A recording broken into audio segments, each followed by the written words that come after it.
Welcome to F1 Blogs. This is the channel where we really get into the weeds, taking a deep dive into the world of Formula One. Great to be here. And today, wow, we're looking at the growing tensions between McLaren and Red Bull. Yeah, it's really heating up. And interestingly, not just on the track this time. Exactly. It's more garage politics, FIA visits, all kicked off, kind of publicly anyway, with that cheeky stunt by Zach Brown in Miami. Oh, the tire water bottle. Yeah, cameras caught that.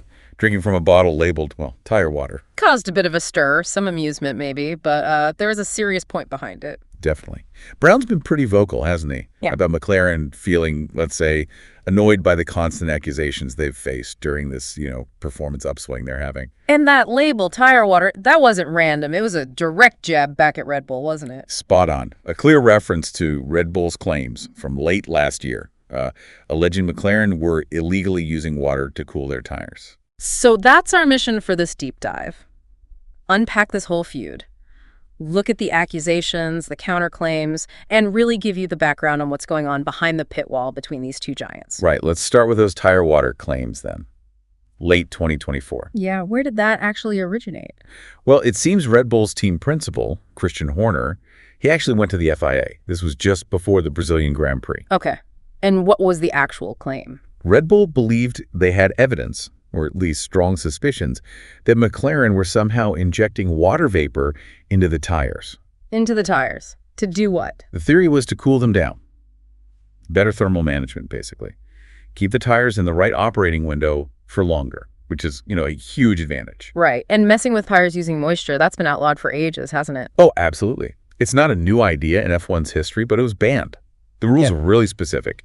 Article 10.8.4 in the technical regs. What does that say exactly? It basically prohibits adding any moisture or even removing moisture from the tires or the inflation gas. Only air or nitrogen allowed. Simple as that. So Red Bull makes this claim, goes to the FIA. What happened next? The FIA, led by Nicholas Tabatzis, they looked into it. During that Interlagos weekend, they investigated. Did they find anything? Nope. The conclusion was nothing untoward. McLaren got the all clear on that one. Which must have just, really wound McLaren up. You'd imagine so. Felt like unfair accusations, especially when they were finally hitting their stride again. There was also this kind of counter-narrative doing the rounds. What was that? That maybe Red Bull, because they were having a slight, dip in form themselves around then, were maybe getting a bit paranoid, looking for reasons why McLaren were suddenly so quick. Searching for answers externally rather than internally. Potentially, yeah. That was the suggestion in some parts of the paddock. And this wasn't the first time Red Bull had sort of pointed fingers at McLaren's car, was it? Before the tire water thing? No, you're right. Prior to Brazil, they were already pushing the FIA pretty hard about flexible aerodynamic parts. Ah, the flexi wings and floors saga. Exactly. Red Bull felt some teams, McLaren included, were maybe exploiting loopholes, getting bits of the car to flex in ways that gave an aero advantage, even if they passed the static tests. So, more complaints to the FIA. Yep. And that led to more detailed checks. The FIA started using video analysis more, looking at how things behaved on track, starting around the Belgian Grand Prix. But again, what was the outcome? Did the FIA find McLaren were breaking the rules? No, not at that time. The conclusion was that what McLaren and others were doing was actually within the regulations as they were written then. No action taken. But the FIA did eventually tighten things up. They did, yeah. Over the winter, before the 2025 season, they brought in stricter tests and regulations around that kind of flexibility to sort of nip it in the bud and stop it escalating further. Okay, so flexi aero was one thing. Then there was the rear wing, the so-called mini DRS. Yes, that was quite an ingenious bit of design for McLaren. How did that work? Basically, the rear wing was designed to flex under the aerodynamic load on the straights. This flex would open up the slot gap between the main plane and the flap. A bit like the actual DRS system opens the flap. Exactly. But happening passively, just through the way the wing was built and how it reacted to the air pressure, reducing drag, boosting straight line speed. And it worked? Oh, yeah. Think back to Oscar Piastri's win in Azerbaijan last year. That wing was seen as a key factor in their performance there. But obviously Red Bull weren't happy.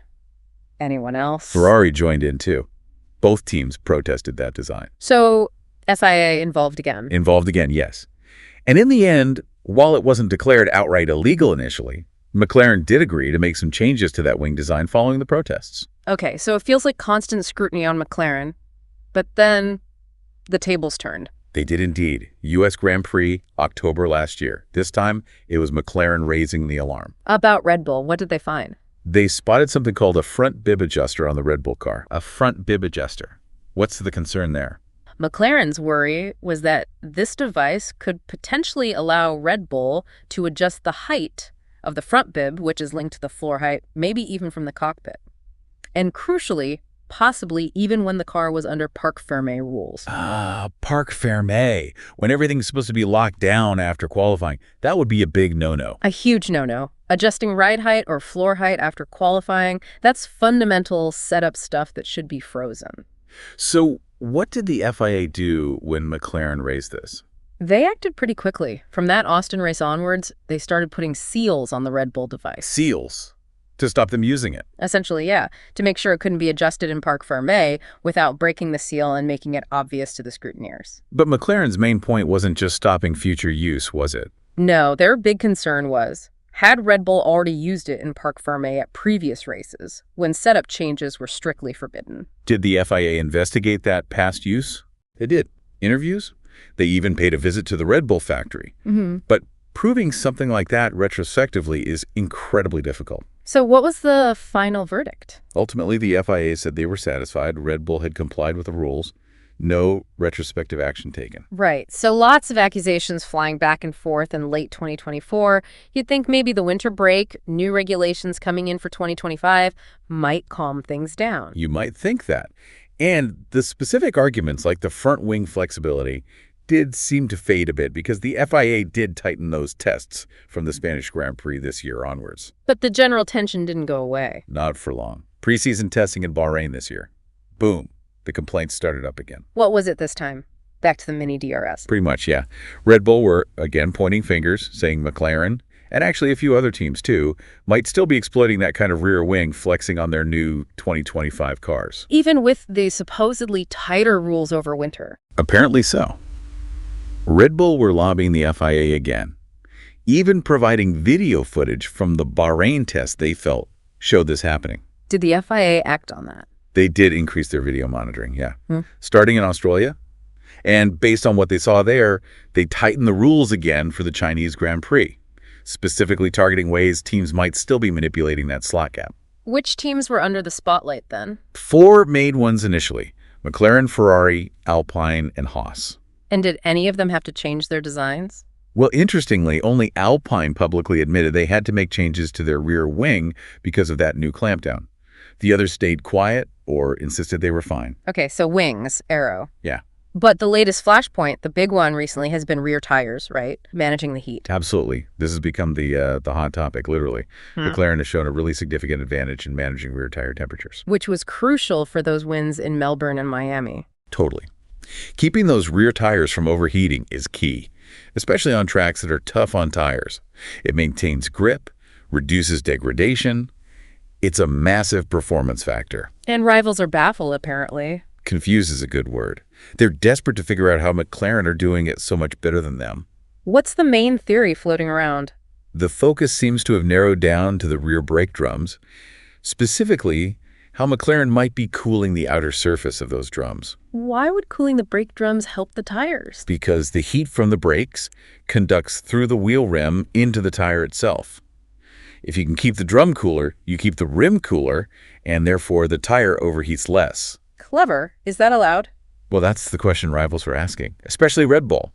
There were reports they even got hold of thermal images. Thermal images? Showing what? Apparently showing sort of unusual cold spots on McLaren's rear brake drums during running. These images were apparently shared with the FIA. Because the rules are quite strict about brake cooling, aren't they? Very strict. You absolutely cannot use liquids like water or anything else specifically to cool the brakes themselves. That's banned. So Red Bull implies maybe McLaren found a sneaky way around that. That seemed to be the underlying suggestion. But McLaren, they've been absolutely firm. What have they said? Zach Brown, again, very emphatic, said there's nothing untoward, it's just clever engineering. He specifically denied, point blank, that the FIA had asked McLaren to change anything on their car related to brakes or tires. But did the FIA look into it, given Red Bull's question? Oh, yes. Red Bull's pushing definitely prompted FIA inspections. They're taking a close look at McLaren's brake design in recent races. And the outcome of those inspections. All clear. Multiple checks, including a really detailed one after Miami, apparently. The FIA has deemed the McLaren rear brake design concept to be legal. Innovative, clever, but legal. So no smoking gun there either, despite the thermal images and theories. Seems not. We might see formal paperwork confirming the Miami check before the next race, but the signs are it's all above board. It's interesting, though, McLaren's advantage hasn't been consistent at every single race. It seems to fluctuate. That's a really important point. And it kind of undermines the idea that they're doing something consistently illegal that the FIA keeps missing or telling them to change quietly. So what does explain the fluctuations? The much more likely explanation seems to be track conditions and heat. Look at where they've dominated. Miami, very hot. Melbourne, drying track, but generally tough on tires. But cooler races or night races like Bahrain or Saudi or smoother tracks maybe, the advantage seems smaller or disappears. So their car just really excels when tires start overheating for everyone else. That seems to be the pattern, yeah. Their advantage really comes to the fore when thermal degradation is the big limiting factor. Okay.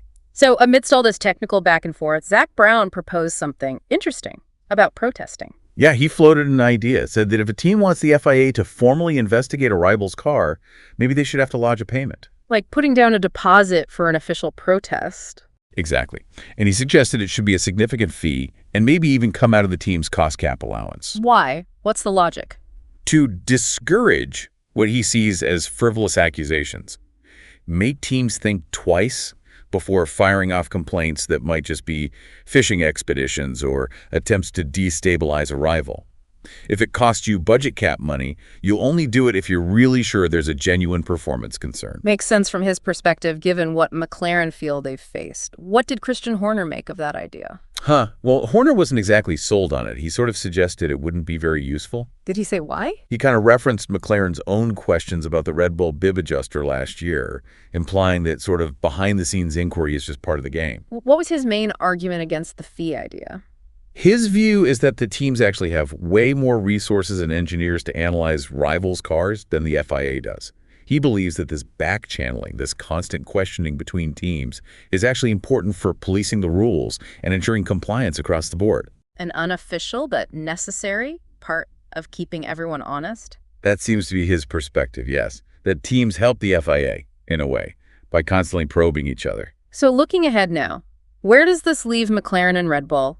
The FIA has cleared the brakes. Is there a truce coming? You might see a brief pause in the hostilities, maybe. With the brake issue seemingly settled, both teams will want to focus on the upcoming races. But there's always a but, isn't there? Always in F1. The next potential flashpoint is just around the corner. That clampdown on flexi wings, the stricter tests, they come into force properly at the Spanish Grand Prix. And that could shake things up. Big time. Everyone's waiting to see how that impacts the competitive order. If one team loses out significantly or another gains, well, you can bet the bickering and the accusations might just flare right back up again. So to wrap up this deep dive, it's clear this McLaren-Red Bull rivalry is intense both on and off track. We've seen accusations about everything from tire cooling, flexi wings, mini DRS systems, bib adjusters, and now brake cooling. A whole catalog. And despite all the FIA investigations prompted by these claims, McLaren's innovations have largely been deemed legal, even if they've sometimes pushed the boundaries and led to rule clarifications or tightening for everyone. It really leaves you thinking, doesn't it? Is this just what happens at the absolute peak of motorsport, this constant scrutiny, the accusations? Is it just part of the high-stakes game? Or maybe it points to something deeper. Are the regulations sometimes too complex, too open to interpretation? Does it challenge the spirit of fair play? And maybe the biggest question for you watching is, how much does all this off-track drama actually affect the racing you see on a Sunday? Definitely food for thought. And that brings us to the end of this F1 blog's deep dive into the McLaren versus Red Bull saga. We really hope you found that useful and it gave you a better picture of everything going on. Yeah, hope you enjoyed it.